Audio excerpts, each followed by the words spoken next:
YouTube पे Creta के hard wiring करने के लिए डैश कैम की कोई वीडियो नहीं है। कहाँ पे आपको क्या कनेक्शंस करने हैं इसकी कोई वीडियो नहीं है। इस क्रेटा के ओनर हो तो घर पे रहते हुए विदाउट एनी एक्स्ट्रा कॉस्ट कैसे आपको हार्ड वायरिंग करनी है वो इस वीडियो में मैं आपको बताने वाला हूँ। मैं यहीं पे डायग्राम डाल देता हूँ, इस फ्यूज बॉक्स की मैं फोटो डाल देता हूँ कि कहाँ पे आपको रेड लगानी है और कहाँ पे आपको येलो लगानी है। अगर वो आपकी गलत लगती है तो उस केस में क्या हो सकता है कि आपकी जो डैश कैम है वो गाड़ी ऑफ होने के बाद भी कॉन्टिन्यूसली ऑन रहेगा, सर्वेलेंस मोड पे नहीं जाएगा, कॉन्टिन्यूसली ऑन रहेगा और उसके थ्रू आपकी वो बैटरी डाउन जा सकती है जिसकी वजह से आपकी गाड़ी शायद स्टार्ट ना हो। तो बी वेरी केयरफुल जब आप ये वायरिंग कर रहे हो। इस ये वीडियो होने वाली है ऑडियंस डिमांड पे। तो आप में से काफ़ी सारे लोगों ने नीचे कमेंट में पूछा था कि which one is the best dash cam. So best का तो नहीं पता बट मैं अपना बता देता हूँ कि मैंने कौन सा यूज़ किया है। सो रिसेंटली हमने ये परचेज़ किया था और काफ़ी रिसर्च के बाद परचेज़ किया, क्योंकि कई सारे डैश कैम्स में आपको ओवरऑल सारी ही चीज़ें मिल जाती हैं बट ओवरऑल जो आप चाहते हो एक बेटर वीडियो क्वालिटी आपको मिल जाए इन केस टचवुड ना हो, बट अगर आपका रोड एक्सीडेंट होता है या छोटी मोटी गाड़ी का कुछ माइनर एक्सीडेंट होता है तो उस केस में डिटेल्स विजिबली आपको मिल जाए अगर आप फेच करना चाहो तो हमने जो डैश कैम को प्रेफर किया है वो है आपका 70 mAi का डैश कैम प्रो प्लस। तो यहाँ पे आपको 2.7 के अल्ट्रा HD वीडियो मिल जाती है, ऐप इनेबल्ड है। मोस्टली सारे डैश कैम ऐप इनेबल्ड होते हैं बट यहाँ पे ऐप का सिंक काफ़ी अच्छा है, ट्राइड एंड टेस्टेड है। बाकी सारे डैश कैम में मैंने ट्राई करने की कोशिश करी थी तो वहाँ पे ऐप सिंक्रोनाइजेशन में प्रॉब्लम आ रही थी। यहाँ पे आती है बट बहुत रेयरली आती है। ड्यूअल चैनल रिकॉर्डिंग यहाँ पे लिखा हुआ है बट हमने सिंगल चैनल लिया है, सिर्फ फ्रंट का डैश कैम लिया है, बैक वाला हमने यूज़ नहीं किया है। Built in wifi and GPS, so coordinates वगैरह आपको ये बताता रहेगा। सो कई बारी हम जब कभी भी डैश कैम लेने जाते हैं तो हम उसकी कॉस्टिंग का एक एस्टिमेशन लेके चलते हैं। तो यूजुअली फॉर एग्जांपल मैंने अमेजोन पे या फ्लिपकार्ट पे सर्च किया कि कार डैश कैम, वहाँ पे डैश कैम्स की लिस्ट आ गई, तो जो वहाँ पे मेरे को प्राइस दिख रहा होता है मैं उसको कंसिडर कर लेता हूँ। यूजुअली ऐसे ही करते हैं लोग, बट इस डैश कैम के केस में कुछ एक्सटर्नल चीज़ें आपको लेनी पड़ती हैं जिनकी कॉस्टिंग थोड़ी एक्स्ट्रा आपको देनी पड़ सकती है या फिर देनी ही पड़ती है। जैसे कि डैश कैम में आपको एक मेमोरी कार्ड चाहिए होता है, स्पेशल मेमोरी कार्ड जिसकी ट्रांसफर रेट स्पीड काफ़ी फास्ट होती है। तो आपका नॉर्मल मेमोरी कार्ड वहाँ पे काम नहीं करता, आपका कैमरा स्पेसिफिक मेमोरी कार्ड ही काम करता है जिसकी कॉस्टिंग ठीक ठाक आपकी 1000 रुपये के आसपास आ जाती है। दूसरी चीज़, बहुत सारे डैश कैम्स जो आते हैं वो आपको नॉर्मल वायरिंग के साथ मिलेंगे, जिसमें कि जैसा कि आप यहाँ पे देख पा रहे होंगे विंडशील्ड पे ये डैश कैम है, हमने हार्ड वायरिंग करी हुई है। नॉर्मल वायरिंग में क्या होता है कि आपको यहाँ पे पिन प्लग इन करनी होती है और नीचे जो आपका पावर स्लॉट होता है यहाँ पे 12 वोल्ट का जो चार्जर होता है, यहाँ पे USB में आप उसे प्लग इन करके डैश कैम को ऑन कर सकते हैं। सो उन केसेस में क्या होता है आपको पार्किंग सर्वेलेंस नहीं मिलता है, क्योंकि जैसे ही आप गाड़ी को टर्न ऑफ करते हो डैश कैम टर्न ऑफ हो जाएगा, पार्किंग सर्वेलेंस वाला आपका ऑप्शन कट ऑफ हो जाता है। तो हार्ड वायरिंग अगर आप करना चाह रहे हो तो उसकी आपको एक एक्स्ट्रा कॉस्टिंग लेके चलनी पड़ेगी, समवेयर अराउंड 1500 to 2000 रुपीज़। तीसरी चीज़ जो काफ़ी सारे लोगों को पता ही नहीं होता कि डैश कैम में ज़रूरी भी होती है, वो होती है हमारा CPL फिल्टर। अब वो क्या होता है, CPL आपका एक सर्कुलर पोलराइज्ड लेंस होता है जो कि आपके कलर्स की डेप्थ बढ़ा देगा, प्लस क्योंकि विंडशील्ड पे आपका डैश कैम लगा होता है तो काफ़ी ज़्यादा ग्लेयर पड़ती है सनलाइट के टाइम पे, या फिर सामने से अगर कोई फ्लैश लाइट अपनी ऑन करके आ रहा है या फिर हेडलाइट ऑन करके आ रहा है तो उस टाइम पे काफ़ी ज़्यादा ग्लेयर पड़ती है, तो उस ग्लेयर को मिनिमाइज कर देता है। CPL फिल्टर बहुत ज़्यादा एसेंशियल है क्योंकि आपकी डेप्थ बढ़ जाती है इमेजेस की, वीडियोज़ की, प्लस सामने की जो भी गाड़ी है या व्हीकल है उसके जो नंबर्स होते हैं या रजिस्ट्रेशन नंबर होता है वो आप इजीली देख पाते हो। विदाउट CPL फिल्टर ग्लेयर काफ़ी ज़्यादा रहता है तो नंबर्स ज़्यादातर आप नहीं देख पाओगे या रजिस्ट्रेशन नंबर नहीं देख पाओगे या डिटेल्स नहीं देख पाओगे उस पर्टिकुलर वीडियो की। सो ये तो बात हो गई डैश कैम की। मैं आपको दिखा देता हूँ, ये हमारा छोटा सा डिवाइस है डैश कैम। ये जो आप देख पा रहे हैं ये CPL फिल्टर है और इस साइड पे आपको मेमोरी कार्ड जो हमने 64 GB का यूज़ किया है। सो ऑन एन एवरेज 1 महीने की रिकॉर्डिंग इसमें रिकॉर्ड रहती है 64 GB में। इससे ऊपर का ही सपोर्ट नहीं कर पाता, 128 GB का हमारे पास ऑप्शन नहीं था, अगर होता तो हम उसको इंस्टॉल करते ज़्यादा मेमोरी स्टोर करने के लिए या फिर ज़्यादा वीडियो स्टोर करने के लिए। सो 64 GB का मेमोरी कार्ड है विच कॉस्टेड समवेयर अराउंड 800 और 900। ये CPL फिल्टर अगर आप लेने जाओगे बाहर से अमेजोन पे आप सर्च कर सकते हो, 70 MAI dash cam pro plus के लिए जो CPL फिल्टर मिलेगा वो आपको इजीली 1500 के आसपास की कॉस्टिंग दिखाएगा। बट क्योंकि हमने अमेजोन से नहीं लिया है तो मैं आपको नीचे डिस्क्रिप्शन में वेबसाइट का लिंक भी डाल दूंगा। These guys are doing really good work. कोई स्पॉन्सर्ड वीडियो नहीं है, मैंने उनसे मंगवाया था, मेरा एक्सपीरियंस अच्छा था, आपके कुछ पैसे बच जाएंगे और आपका एक्सपीरियंस बेटर रहेगा। तो उस पर्सपेक्टिव से मैं आपको नीचे डिस्क्रिप्शन में लिंक दे दूंगा, आप कंसिडर कर सकते हो करना चाहो तो आपको CPL फिल्टर भी रीजनेबल प्राइसिंग पे मिल जाएगा, प्लस आपको मेमोरी कार्ड भी रीजनेबल प्राइसिंग पे मिल जाएगा, प्लस ये जो हार्ड वायर किट है ये भी आपको रीजनेबल प्राइसिंग पे मिल जाएगी। वीडियो को एंड तक देखना क्योंकि मैंने काफ़ी ज़्यादा सर्च करी थी यूट्यूब पे, क्रेटा के हार्ड वायरिंग करने के लिए डैश कैम की कोई वीडियो नहीं है, कहाँ पे आपको क्या कनेक्शंस करने हैं इसकी कोई वीडियो नहीं है। अगर आप क्रेटा ओनर हो, नई वाली या पुरानी वाली एज इन के जो 2020 से लेके 2023 तक आती थी, अभी ये हमारे पास क्रेटा 2024 है, अगर आप इस क्रेटा के ओनर हो तो घर पे रहते हुए विदाउट एनी एक्स्ट्रा कॉस्ट कैसे आपको हार्ड वायरिंग करनी है वो इस वीडियो में मैं आपको बताने वाला हूँ। सो ये तो हो गया डैश कैम की बात। इंस्टॉलेशन का ज़्यादा कुछ मुश्किल नहीं है, ये आपका क्लैंप आता है, क्लैंप पे डबल साइडेड टेप है। तो पहले आपको यहाँ पे ये बहुत पास में जाके अगर देख पाएंगे तो ये इलेक्ट्रोस्टैटिक एक फिल्म लगती है, पहले ट्रांसपेरेंट होती है, उसके ऊपर आपका एक क्लैंप लगता है जो डबल साइडेड टेप से इंस्टॉल होता है। उसके ऊपर आपको सिंपली अपना डैश कैम प्लग इन करना है। तो सिंपल ऐसी डैश कैम आपका जो डैश कैम है वो स्लाइड इन हो जाएगा और यहाँ पे आपको वायरिंग डाल देनी है। अगर आप डायरेक्ट वायरिंग यूज़ कर रहे हो तो एक पिन आपका यहाँ पे लगेगा, एक आपका 12 वोल्ट सॉकेट में जाएगा जो नॉर्मल USB के थ्रू आप उसको प्लग ऑन कर सकते हो। अगर हार्ड वायरिंग किट यूज़ कर रहे हो तो कुछ नहीं करना है आपको, ये हमारा बॉक्स है, बॉक्स के अंदर आपकी एक नॉर्मल वायरिंग आती है, तो हमने उसको यूज़ नहीं किया है तो वो आई थिंक मैंने फेंक दिया है कहीं पे, मेरे इतने काम की नहीं थी। ये आपकी किट है जिसमें आप वारंटी अपनी ऑन कर सकते हो, प्लस एक मैनुअल है, यूज़र मैनुअल है जिसके थ्रू आप चीज़ें सीख सकते हो, क्या कुछ ऑप्शंस अवेलेबल रहते हैं यहाँ पे। अब इसको इंस्टॉल करने के लिए अगर आप हार्ड वायरिंग किट इंस्टॉल करना चाह रहे हो तो ज़्यादा मेहनत तो नहीं है। एक टूल आता है प्लास्टिक का जो कि मेरे से खो गया है, बट मैं इमेज में डाल दूंगा आपको कि कैसा दिखता है वो टूल। उस टूल के थ्रू आपको सिंपली ये वायर जो है यहाँ पे स्लाइड इन करते करते करते यहाँ तक ले जानी है, फिर थोड़ी सी और प्रेशर लगा के वो आपको इस पिलर के अंदर डाल देंगे। अब मैं अगर इस रबर को हटाऊं तो ये देख पा रहे होंगे आप, ये है वायर। अब ये वायर मैंने यहाँ पे डाली है नीचे तक, ये वायर मैंने यहाँ पे डाली है, यहाँ से इस पैनल को उसी टूल के थ्रू इस पैनल को आप टूल के थ्रू खोल पाएंगे। मैं अभी हाथ से ही खोलने की कोशिश कर रहा हूँ।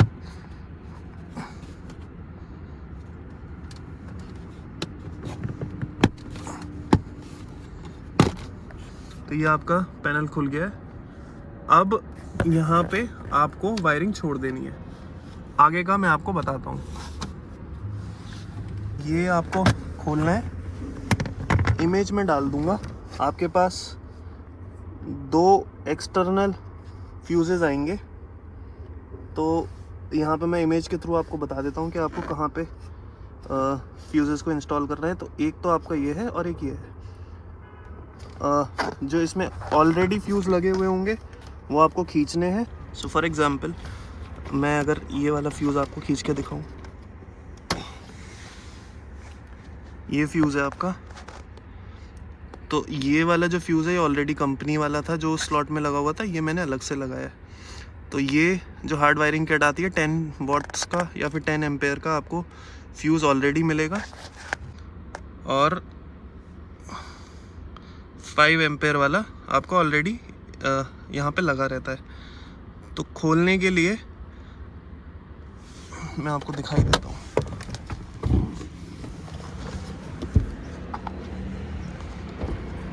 आपको कुछ नहीं करना है,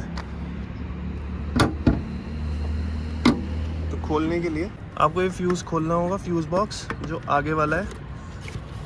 इसको जब आप पलटेंगे तो आपको ये टूल मिल रहा होगा, इस टूल को आपको लेना है। इसको वापस बंद कर देंगे क्योंकि अभी इसका कोई यूज़ नहीं है हमारे पास। बोनट को कर देंगे बंद।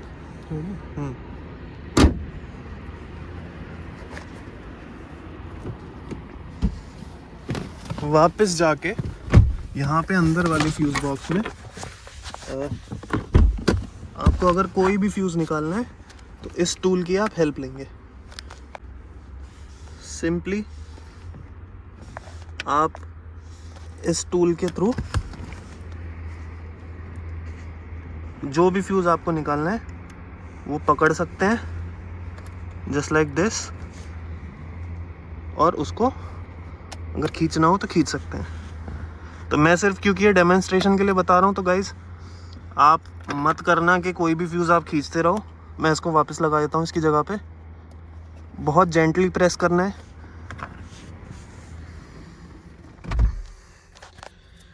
तो आपके पास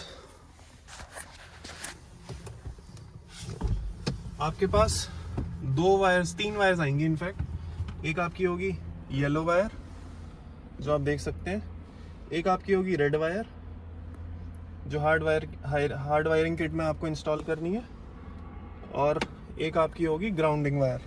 तो ग्राउंडिंग वायर के लिए आपको कुछ नहीं करना है। ये जो आप स्क्रू देख रहे हैं, जब आप इस पैनल को पूरा निकालेंगे, इस स्क्रू को आपको लूज़ करना है और यहाँ पे ग्राउंडिंग वायर को ग्राउंडिंग दे देनी है।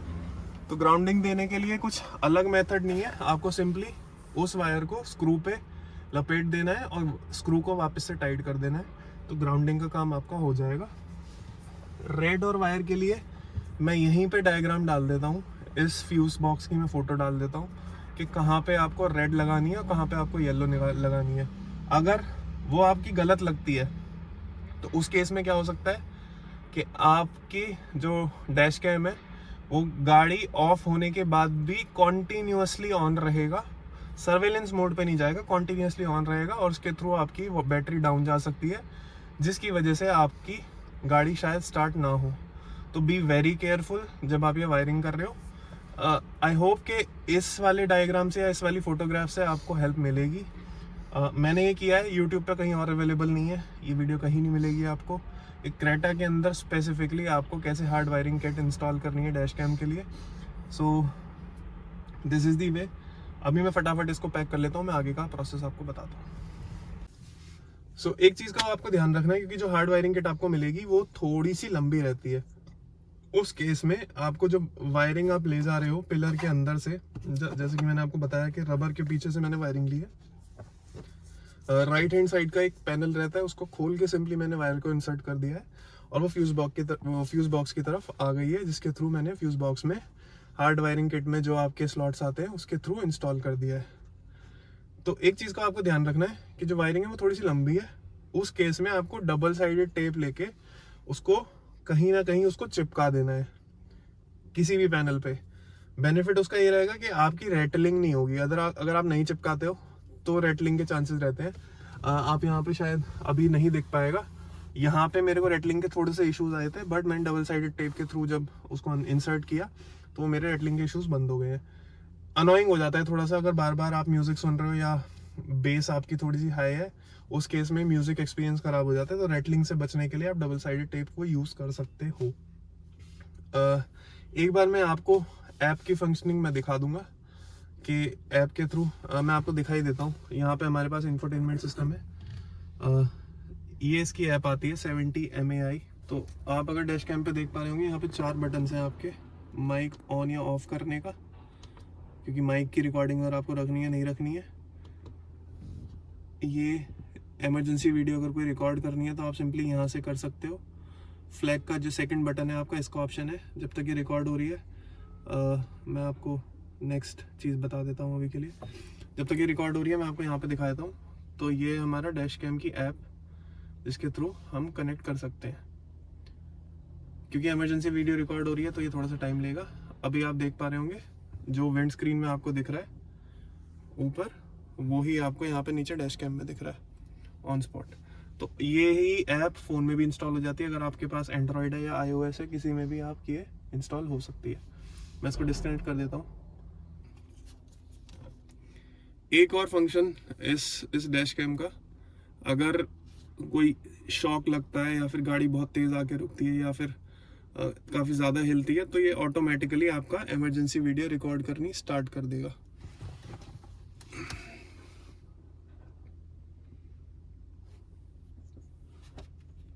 अगर मैं आपको इसकी फंक्शनिंग दिखाऊं तो यहाँ पे आपको म्यूट अनम्यूट का ऑप्शन मिल जाता है। अगर मैं इस सेकंड बटन को प्रेस करूँगा तो यहाँ पे इमरजेंसी वीडियो रिकॉर्डिंग ऑन हो जाएगी। थर्ड बटन को प्रेस करूँगा तो जो ऑलरेडी रिकॉर्डेड वीडियोस हैं फ्रंट और बैक कैमरे की, वो आपको ऑप्शन देगा। और इमरजेंसी वीडियो, पार्किंग सर्वेलेंस, क्योंकि हमने हार्ड वायरिंग किट यूज़ करी हुई है तो पार्किंग सर्वेलेंस के भी मेरे पास वीडियोज़ आएंगे। अगर आपके पास हार्ड वायरिंग किट नहीं होती तो पार्किंग सर्वेलेंस वाले वीडियोस आपके एम्प्टी रहेंगे। Time lapse recording plus photos, अगर आपने ऑन किया हुआ है ऐप के थ्रू तो फोटोज़ भी ये बीच बीच में लेता रहता है। बैक कर लेते हैं। लास्ट ऑप्शन आपके पास सेटिंग्स का रहेगा। वीडियो की सेटिंग्स आप देख सकते हैं, emergency video, parking surveillance, time lapse recording, recording duration, video storage, video resolution, refresh rate, speed, latitude, longitude और 70 mAi का लोगो, अगर वीडियो में आपको रखना है या नहीं रखना। सेकेंडली, सिस्टम सेटिंग्स में आप वाईफाई हॉटस्पॉट, ये आपके लिए इंपॉर्टेंट रहेगा। अगर आप ऐप से कनेक्ट करना चाहते हो तो वाईफाई हॉटस्पॉट आपको ऑन करना पड़ेगा और उसके थ्रू आपको कनेक्ट करना पड़ेगा अपना नॉर्मल फ़ोन का वाईफाई, जिसके थ्रू ऐप के थ्रू आप कनेक्ट कर पाओगे और सारा बैकअप आपको अपने फ़ोन पे विजिबल हो जाएगा। Power on, wifi settings, audio recording on रखनी है कि नहीं रखनी। ADAS, अब मैंने ये ऑफ़ किया हुआ है, मैं अगर ऑन करूँगा तो ये थोड़ी देर चलानी पड़ेगी गाड़ी मेरे को एक नॉर्मल स्पीड पे। उसके बाद ये आपको इंस्ट्रक्शंस देने शुरू करेगा कि आगे कोई व्हीकल है नहीं है। अगर आप बैक कैमरा यूज़ कर रहे हो तो पीछे कोई व्हीकल है या नहीं है, क्या स्पीड है आपकी, कब आपको ब्रेक्स लेने हैं, तो ये सिर्फ आपको नज करता रहेगा automatically. Screen saver, time out of time, तो आपका स्क्रीन का टाइमिंग कितना रखना है वो। Speaker volume, auto off when stopped, system time, system language, date format, driving duration alert, etcetera etcetera. और अगर सेटिंग्स देखेंगे तो मेमोरी कार्ड अगर फॉर्मेट करना है, डिवाइस को फैक्ट्री रीसेट करना है, ऐप अगर फ़ोन में डाउनलोड करनी है और सिस्टम अगर अपडेट करना है, तो ये सारे ऑप्शंस आपके पास रहते हैं। मैं इसको वापस अपने विंडशील्ड पे लगा देता हूँ। So guys, this was the video about the dash cam. इसको चूज़ करने का रीज़न यही था।